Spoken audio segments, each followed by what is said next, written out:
नमस्कार मित्रांनो, आमच्या चॅनलवर नवीन असाल तर चॅनलला नक्की सबस्क्राईब करा, म्हणजे तुम्हाला मालिकेचे नवनवीन एपिसोड सर्वात अगोदर पाहायला मिळतील. तर तुला शिकवीन चांगलाच धडा या मालिकेमध्ये काय घडलं हे आपण बघणार आहोत. तर इकडे अक्षरा अधिपतीला खूप फोन लावत असते, पण अधिपतीचा फोन हा बिझी असतो. तर इकडे अक्षरा ओमक्याला फोन लावते आणि बोलते, ओमकार भाऊजी, मी यांना खूप कॉल केले आहे पण यांनी माझे कॉल उचलले नाही आहे, यांचा मोबाईल खूप बिझी येत आहे. तर ओमक्या बोलतो, वहिनी मी बघतो आहे. तर ओमक्या अधिपतीला कॉल लावतो. इकडे अधिपती अक्षराचा फोन येतो का म्हणून मोबाईल समोर बसलेला असतो आणि मोबाईलशी एकटा बोलत असतो आणि बोलतो, मास्तरीबाई कधी फोन करणार तुम्ही, मी तुमच्या फोनची किती वाट बघत आहे, तुम्ही आतापर्यंत फोन केलेला नाही आहे ना. म्हणून अधिपती फोन समोर बसून फोनशी एकटाच बोलत असतो. तेवढ्यात तिथे ओंक्याचा फोन येत असतो. ओंक्याचा फोन आल्यानंतर अधिपती उचलतो आणि बोलतो, बोल भावा, काय बोलतो आहे. तर ओंक्या बोलतो, काय करतोय भावा. तर अधिपती बोलतो, काय करणार आहे. तर ओंक्या बोलतो, का चिडतो आहेस.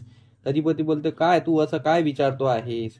तर ओंक्या बोलतो, तुझा फोन का बिझी येत आहे, कोणाशी बोलत आहे तू.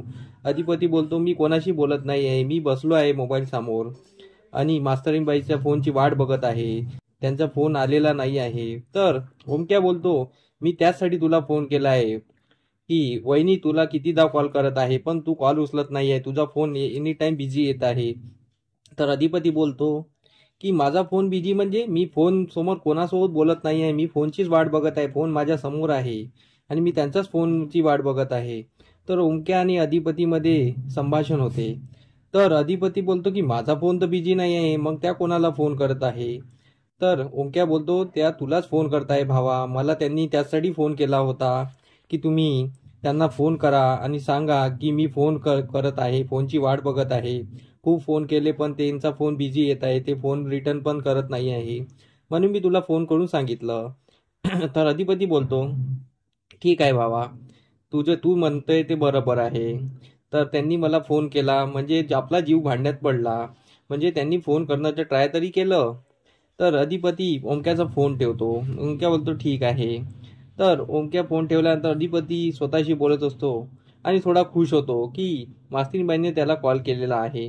मग अधिपती परत मोबाईलकडे टक लावून बसलेला असतो की मास्तरीबाई कॉल करणार.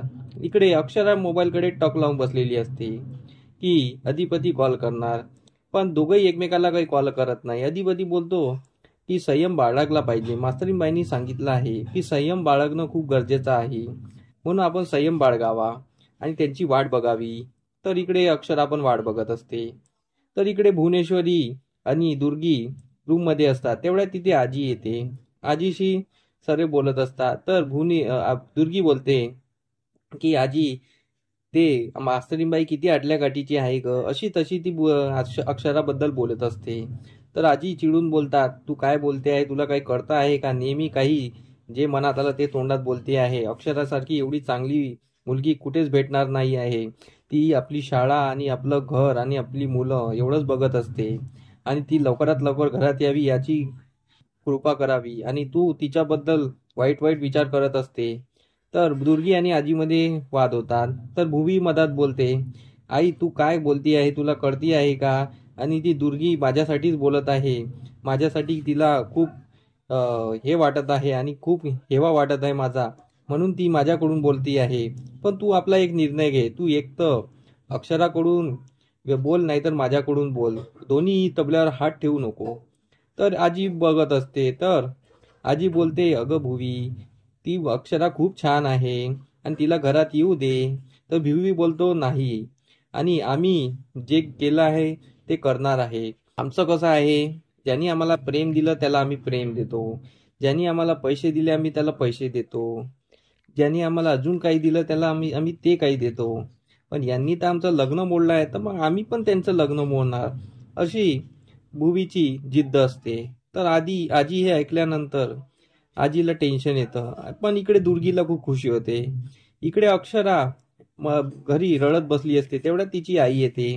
तिची आई तिला बोलते, का रडती आहे, अधिपती रावांसोबत बोलणं झालं का. तर अक्षरा बोलते, नाही आई, ते माझे फोन उचलत नाही, त्यांचा फोन सतत बिझी येत आहे, त्यांच्या फोनची वाट बघत आहे. तर आई आणि बाबा बोलतात की तू त्यांना फोन करून सर्व सत्य सांगून दे ना, की ते बाबा होणार आहे.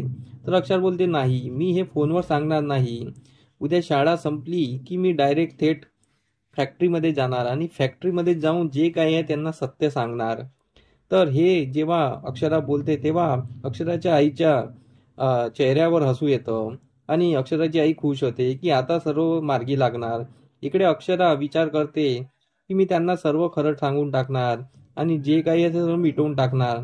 अधिपती, मला तुमच्या सोबत राहायचं आहे, तुमच्या घरी यायचं आहे, मला जे काही आहे ते लवकरात लवकर तुम्हाला सांगावं लागेल, असं अक्षरा मनातल्या मनात बोलत असते आणि मनातल्या मनात रडत असते.